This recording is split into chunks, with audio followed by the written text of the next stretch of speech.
नमस्कार दोस्तों, स्वागत है आप सभी का। पिछले कुछ समय से ये टर्म काफ़ी खबरों में है, गिग इकोनॉमी। हम देखेंगे कि गिग इकोनॉमी क्या होती है और गिग वर्कर्स क्या होते हैं। कौन कौन से ऐसे सेक्टर्स हैं जिन्हें गिग इकोनॉमी में कंसीडर किया जाता है और उनमें काम करने वाले लोगों को गिग वर्कर्स बोला जाता है। इनके कौन कौन से टाइप्स होते हैं बेस्ड अपॉन स्किल्स, और फिर भारत में कितने प्रतिशत ऐसे लोग हैं जो गिग इकोनॉमी के साथ जुड़े हैं, जो बेसिकली गिग वर्कर्स हैं। नीति आयोग की एक बहुत इंपॉर्टेंट रिपोर्ट है, उसको भी हम कवर करेंगे, जहां से हमें गिग इकोनॉमी में कितने इंडियंस हैं उनके बारे में इनसाइट्स मिलते हैं। तो हम काफ़ी विस्तार से इस टॉपिक को कवर करने वाले हैं। वीडियो को अंत तक देखिएगा, चैनल पर नए हो तो सब्सक्राइब अवश्य करिएगा।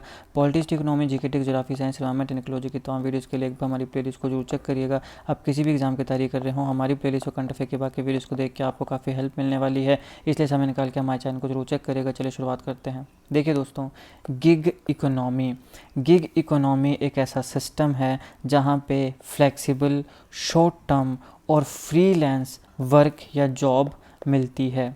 एक ऐसा सिस्टम जहाँ पे फ्लेक्सिबल मतलब आपकी मर्ज़ी है, घर में बैठ के कर सकते हो, बाहर जाके कर सकते हो। शॉर्ट टर्म कुछ समय के लिए मिलती है, परमानेंट नहीं होती है। फ्रीलांस अगेन अपनी मर्ज़ी से आप काम कर सकते हो। इस पूरे के पूरे सिस्टम को हम गिग इकोनॉमी बोलते हैं। यहाँ पे कंटेक्टिंग क्लाइंट्स भी आ सकते हैं और कुछ कस्टमर्स जो ऑनलाइन प्लेटफॉर्म्स में हैं वो भी आ सकते हैं। अब यहाँ पे आप सब जानते हैं कि यहाँ पे हमारे भारत में कई ऐसी नौकरियाँ हैं जो कॉन्ट्रैक्ट के बेसिस पर होती हैं, वो परमानेंट नहीं होती, कॉन्ट्रैक्ट के बेसिस पे होती हैं। बहुत सी ऐसी जॉब्स हैं जो ऑनलाइन प्लेटफॉर्म्स में होती हैं। ऑनलाइन आजकल वर्क फ्रॉम होम का एक कंसेप्ट चला है, तो ऑनलाइन प्लेटफॉर्म्स पे होती हैं। तो इस प्रकार की जो नौकरियां हैं ये गिग इकोनॉमी का पार्ट बनती हैं, और जो इनमें काम करते हैं उनको गिग वर्कर हम बोलते हैं।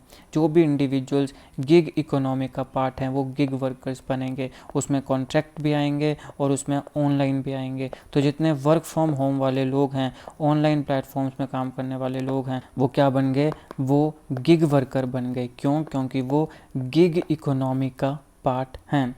ये फ्रीक्वेंटली एम्प्लॉयड होते हैं बिजनेसेस के द्वारा कंट्रेक्चुअल बेसिस पे, लेकिन इनको फुल टाइम एम्प्लॉयज़ नहीं माना जाता है। इन्हें एम्प्लॉय नहीं माना जाता, इनको कंट्रेक्चुअल बेसिस पे रखा जाता है। इनसे काम करवाया जाता है, बदले में इनको उतने उस काम का पैसा दिया जाता है। ये एम्प्लॉय नहीं माने जाते। जो गिग वर्कर्स हैं ये भी दो तरीके के हो गए। एक हो गया प्लेटफॉर्म वर्कर्स, एक हो गए नॉन प्लेटफॉर्म वर्कर्स। अब देखिए, प्लेटफॉर्म वर्कर्स जिनके पास काम करने के लिए एक प्लेटफॉर्म है, ऐसे लोग जो अपनी नौकरी के लिए डिजिटल प्लेटफॉर्म्स या फिर ऑनलाइन सॉफ्टवेयर के ऊपर रिलाई करते हैं। इसमें कुछ ऐप्स आती हैं जैसे कि जोमेटो है, ओला है, ऊबर है, या इस प्रकार के और भी जो ऐप्स में काम करते हैं, जिनकी जो जॉब है वो एक ऑनलाइन सॉफ्टवेयर या फिर डिजिटल प्लेटफॉर्म के ऊपर रिलाई करती है। तो इनके पास एक प्लेटफॉर्म है, इसलिए ये प्लेटफॉर्म वर्कर्स हैं। फिर आते हैं नॉन प्लेटफॉर्म वर्कर्स। ये कैजुअल वेज अर्नर होते हैं। इनके पास कोई प्लेटफॉर्म नहीं है, कोई स्पेसिफिक प्लेटफॉर्म नहीं है जहाँ पे बोल सकते हैं कि हम यहाँ काम करते हैं।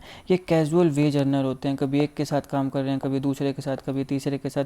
कैजुअल वेज अर्नर होते हैं, और ये फुल टाइम भी काम कर सकते हैं या फिर पार्ट टाइम भी काम कर सकते हैं। तो ऐसे वर्कर्स जिनके पास कोई स्पेसिफिक प्लेटफॉर्म नहीं है उनको हम नॉन प्लेटफॉर्म वर्कर्स बोलते हैं। अब ये जो गिग इकोनॉमी है इसको कुछ और नामों से भी जाना जाता है, जैसे कि freelancer economy, agile workforce, sharing economy और इंडिपेंडेंट वर्कफोर्स।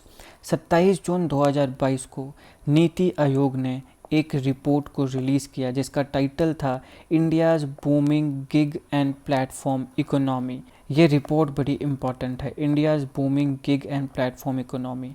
ये इसलिए इम्पॉर्टेंट है क्योंकि पहली चीज़ नीति आयोग ने रिलीज़ करी, दूसरा ये हमें गिग इकोनॉमी से रिलेटेड कुछ इंसाइट्स प्रोवाइड करती है, कुछ इंपॉर्टेंट इन्फॉर्मेशंस देती है। कौन सी इन्फॉर्मेशन है देखते हैं। सबसे पहले गिग इकोनॉमी में भारत में 2020 से 21 में 7.5 मिलियन लोगों को एम्प्लॉयमेंट दी, यानी कि 7.5 मिलियन लोग 2020-21 में गिग इकोनॉमी में एम्प्लॉयड थे। अब आने वाले 8 सालों में ये जो नंबर है ये काफ़ी इंक्रीज़ होने वाला है। आने वाले समय में इस रिपोर्ट में ऐसा दावा किया गया कि जो वर्कर्स जो गिग इकोनॉमी के साथ जुड़े हैं या गिग इकोनॉमी के माध्यम से एम्प्लॉयड हैं, उनका नंबर 23.5 मिलियन पहुंच जाएगा, इतना ज़्यादा नंबर पहुंच जाएगा। 23.5 मिलियन का मतलब है कि इंडिया में 4.1% जो वर्क फोर्स है वो अपनी सबसिस्टेंस के लिए गिग इकोनॉमी के ऊपर डिपेंड होगी। अब अगर हम गिग इकोनॉमी के ऊपर जॉब्स की बात करें तो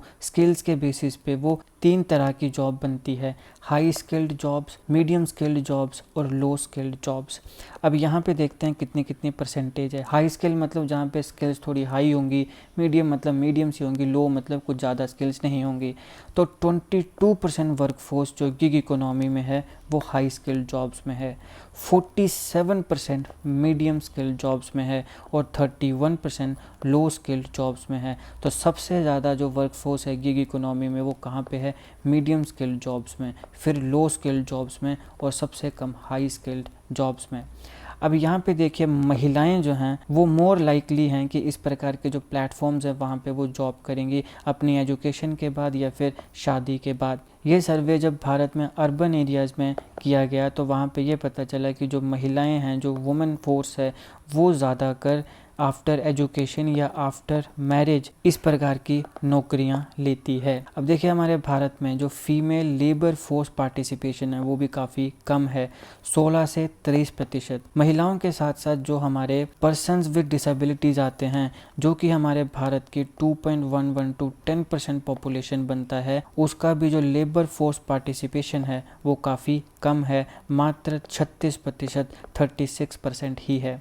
तो इसलिए महिलाओं के लिए और जो पर्सन्स विद डिसेबिलिटीज़ हैं उनके लिए काफ़ी अच्छा प्लेटफॉर्म बन जाता है गिग इकोनॉमी।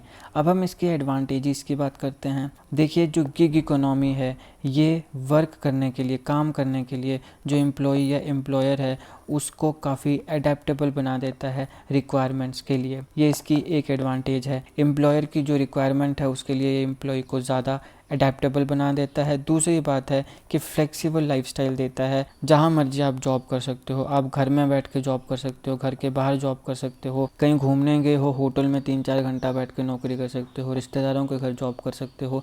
ये आपको फ्लेक्सिबल लाइफस्टाइल देता है। लेकिन एडवांटेजेस के साथ साथ डिसएडवांटेजेस भी आती हैं।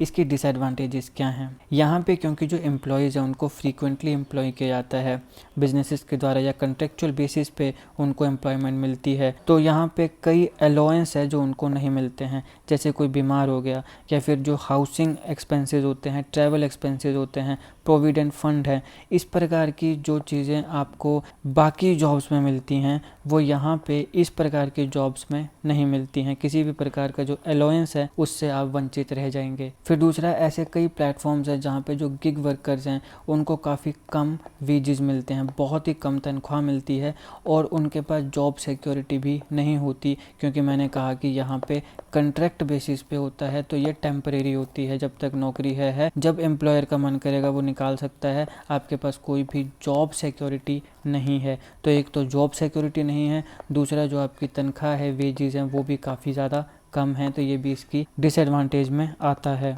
इसके साथ साथ एक और डिसएडवांटेज ये भी है कि यहाँ पे कोई अपवर्ड मोबिलिटी नहीं है अपनी फर्म या अपने इंस्टीट्यूशन में। मतलब आप मान लो इस पोजीशन पे अभी काम कर रहे हो, तो ये जो गिग इकोनॉमी या गिग वर्कर्स होते हैं इनकी प्रमोशंस वगैरह नहीं होती, कि ऐसा नहीं है कि अभी हम यहाँ काम कर रहे हैं फिर हम यहाँ पहुँच जाएंगे, फिर हम यहाँ पहुँच जाएंगे। ऐसे ऊपर को अपवर्ड मोबिलिटी नहीं है अपनी फर्म या अपने इंस्टीट्यूशन में, इसका कोई भी स्कोप नहीं होता है गिग इकोनॉमी में। तो ये भी इसकी डिसएडवांटेज है। और इस प्रकार के जो प्लेटफॉर्म्स हैं यहाँ पर अनइक्वल जेंडर पार्टिसिपेशन भी देखने को मिलती है। महिला और पुरुष का जो नंबर है वो बराबर नहीं है, यहाँ पर भी हमें अनइक्वल जेंडर पार्टिसिपेशन देखने को मिलती है। तो ये इसके डिसएडवांटेजेस थे। तो यहाँ पे हमने इस लेक्चर को कवर कर लिया। यहाँ पे हमने गिग इकोनॉमी और गिग वर्कर्स को अच्छे से कवर किया, कौन कौन से स्किल्स के बेसिस पे अलग अलग जॉब्स होती हैं, हाई, मीडियम और स्मॉल। फिर इसके साथ साथ हमने देखा कि ये 2 तरीके के होते हैं, प्लेटफॉर्म और नॉन प्लेटफॉर्म, इनकी क्या एडवांटेजेस होती हैं, क्या डिसएडवांटेज होती हैं, और नीति आयोग की जो रिपोर्ट है उसमें क्या क्या इंपॉर्टेंट फैक्ट्स है कि कितने प्रतिशत भारतीय अभी गिग इकोनॉमी के माध्यम से एम्प्लॉयड हैं, आने वाले 8 से 10 सालों में कितना नंबर इनका बढ़ने वाला है। सारी चीज़ों को हमने विस्तार से कवर कर लिया। अगर आपको वीडियो अच्छी लगी तो लाइक करेगा, शेयर करेगा। Politics, economy, GK, science, technology की तमाम वीडियोज़ के लिए हमारी प्लेलिस्ट को जो चेक करिएगा। आप किसी भी एग्जाम की तैयारी कर रहे रहे हो हमारी प्लेलिस्ट और कंटेंट की बाकी वीडियोस को देख के आपको काफ़ी हेल्प मिलने वाली है। इस तरह समय निकाल के हमारे चैनल को जरूर चेक करिएगा। जीके कंटेंट जीके टिक्स की ऐसी वीडियोस के लिए हमारे चैनल को सब्सक्राइब करिएगा, बेल आइकन को जरूर दबा दीजिएगा ताकि किसी भी वीडियो की नोटिफिकेशन आपसे मिस ना हो। आपका बहुत बहुत धन्यवाद।